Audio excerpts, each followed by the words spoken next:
Next part of the chapter, cell the unit of life. Mitochondria. Single is mitochondrion.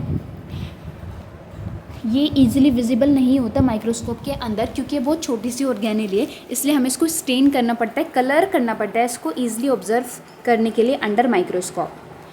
Number of mitochondria और इनके shape और size. Mitochondria का number, shape और size जो है very कर सकता है पर सेल. ये डिपेंड करेगा क्या फिजियोलॉजिकल एक्टिविटी होगी सेल की. जिस सेल को ज़्यादा एनर्जी बनानी है उसमें ज़्यादा माइटोकॉन्ड्रिया और जिसको कम बनानी है उसमें कम माइटोकॉन्ड्रिया. ये जो है टिपिकली सॉसेज शेप या फिर सिलेंड्रिकल शेप होती है जिसका डायमीटर है 0.2 to 1 माइक्रोमीटर. एवरेज अगर हम बात करें तो 0.5 माइक्रोमीटर इसका डायमीटर है. लेंथ होगी इसकी 1 to 4.1 माइक्रोमीटर.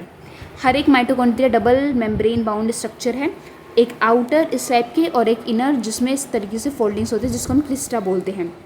ये जो इसकी दो मेम्ब्रेन्स है ये सेल को दो हिस्सों में डिवाइड करिए, एक आउटर वाला कंपार्टमेंट और एक इनर वाला कंपार्टमेंट. दोनों ही एक्वस है. ये क्या है, ये यहाँ पे साइटोप्लाज्म है और यहाँ पे क्या है, अंदर मैट्रिक्स है. तो अंदर क्या है, डेंस होमोजीनियस सब्सटेंस है जिसको हम मैट्रिक्स बोलते हैं.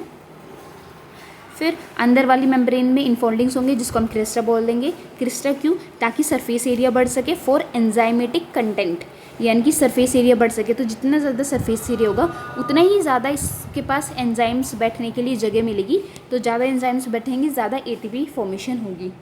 दोनों ही मेम्ब्रेन के पास अपने अलग अलग अपने स्पेसिफिक एंजाइम्स रिएक्शन के लिए स्पेस होता है. मतलब इसके पास अलग एंजाइम्स बैठते हैं, इसमें अलग एंजाइम्स बैठते हैं और दोनों साथ में मिल करके फिर एटीपी फॉर्मेशन करते हैं.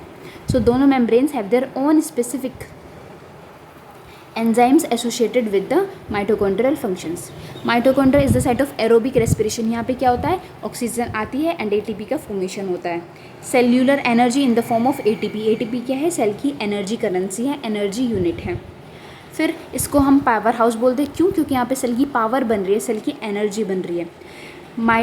माइटोकॉन्ड्रिया एंड क्लोरोप्लास्ट जो है दोनों की दोनों सेमी ऑटोनोमस ऑर्गेनेल है. मतलब इनके पास आधा प्रोटीन आधा आरएनए खुद होगा.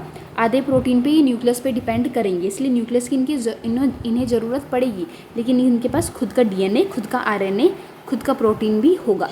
लेकिन पूरा नहीं होगा, आधा ही होगा. मतलब आधा इन द सेंस कि आधी चीज़ें ये खुद से कर पा रही हैं लेकिन आधी चीज़ें इन्हें न्यूक्लियस से लेनी पड़ती हैं.